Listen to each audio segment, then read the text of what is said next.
Joining us now with their special report and more, Sarah Carter, John Solomon. John, I'll start with you. Anything I'm saying here that's wrong, in your view? Well, listen, we have a man tonight that filed a lawsuit that walked out of the NSA, CIA, and FBI with 47 hard drives, 600 million documents that were classified. This is way larger than Snowden. He gave it back to the FBI and said, the reason I took him is I want to sit down and show you all these mass civil liberties, and nobody's heard about this in the last 2 years. I think it's a pretty important story, and it goes to this larger issue of how much abuse may be going on beneath the intelligence community's cover. And we need to get an answer about how often our identities are compromised, how often our privacy is affected. We've been looking at this for 3 months, and there's a lot of concrete evidence, facts, that there are violations going on that need to be addressed. And Sarah, so what your report is saying here is you had an ex-Intel contractor suing Comey, saying that the FBI, on a mass scale, covered up mass civil liberties violations against Americans, and he has evidence. Isn't that a little bit bigger than Russia collusion with no evidence, as I just proved up to this point? Yeah, absolutely. This is on a much larger scale. We have seen the itemized reports of the 47, and we've posted them on our website at circa.com, of the itemized list of hard drives that he gave to the FBI, signed by the FBI. We have all the documentation to show this. And think about this, Sean. He said, and I just spoke to him before I came to see you, he said he unmasked, with the technology that he had, with the NSA, over 20 million Americans. 600 million documents. He said if you stack those up, that's 30 miles high. 30 miles high, but over 20 million Americans. And I said, well, what was it you were unmasking? He said everything, from their bank accounts, their homes, their records, phone conversations, emails.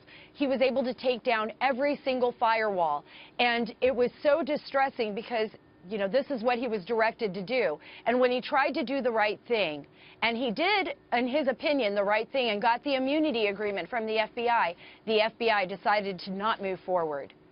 Move forward with that investigation, and that's all he knows. Did Comey know about this? Because the headline is that he's suing Comey, alleging this mass cover-up of civil liberties violations, and you're telling me 20 million?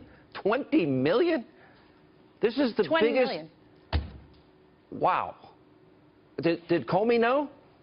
According to Dennis Montgomery, who is alleging that all of this happened and who is willing, he said, I am more than willing to tell anybody, face anyone, face Comey, face former director Robert Mueller, who was working at the FBI at the time when he began his work, because he spent 9 years working with them, started out with the FBI, then went on into the CIA, NSA realm.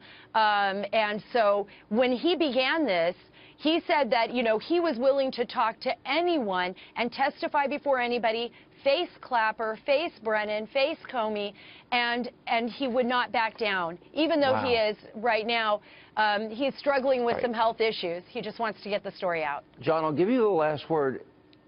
I'm imagining that if it's more information than even Edward Snowden, that there's beyond smoking gun evidence here. When will the American people see this? Well, it's been assigned to a very well-respected judge, Judge Richard Leon here in District of Columbia. He's the judge that previously ruled that the NSA had violated Americans' privacy. And the court process is going to play out now, and there will be a venue now where Americans can find out if these things are true and if their violations have been going on that have been swept under the rug by our government. And you've been able to see what evidence? We have been able to see that he did get an immunity agreement, that he did turn documents over to the FBI. So that part of his story is confirmed. Wow. And now his lawsuit lays out the actual predicate. Sarah did a great interview with him with some really fascinating insights on what he witnessed during his 9 years as a contractor. Guys, we'll have you back tomorrow. This is huge. Thank you for your hard work. This is important for our Constitution and you, the American people. We'll continue on this story, I promise.